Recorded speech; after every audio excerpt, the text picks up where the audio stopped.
జాతి గొప్పతనాన్ని ప్రపంచానికి చాటిన మహనీయుడు వివేకానందుడు.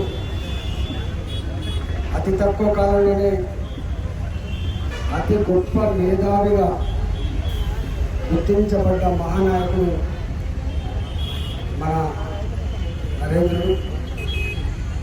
వివేకానందుని 160వ జన్మదినాన్ని పురస్కరించుకొని దేశంలో అన్ని రాష్ట్రాలలో అన్ని గ్రామాలలో ఇవాళ వారి జయంతి ఉత్సవాన్ని ఘనంగా జరుపుకుంటా ఉన్నాం. వారి జయంతి ఉత్సవాలు, వారి వర్ధంతి సభలు ఈ దేశ యువతకి గొప్ప సందేశం ఇచ్చేదానికి, ఈ దేశ ప్రజానికానికి ఒక గొప్ప సంకల్పాన్ని అందించే దాంట్లో బాగా మనం జరుపుకుంటా ఉంటాం. ఇవాళ యువతకి పెద్ద స్ఫూర్తి.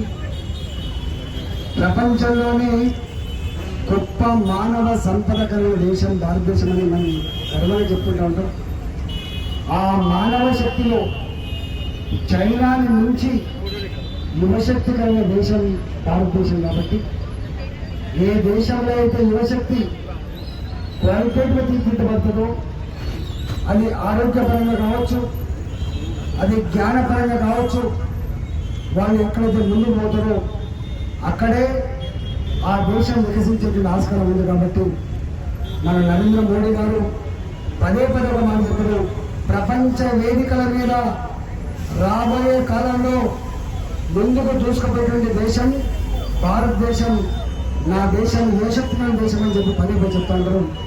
ఆ యువతకి, ఈ దేశంలోని యువతకి మన వివేకానందుని ఆదేశాలు, వారు చూపిన మార్గం మనందరికీ ఆచరణీయం కావాలని చెప్పి, వారిని ఆచరించి మనం ముందుకు పోవాలని చెప్పి, వారి ఆలోచనతో స్ఫూర్తి పొందాలని చెప్పి మనం చేస్తూ సెలవు. అందరూ శుభాకాంక్షలు.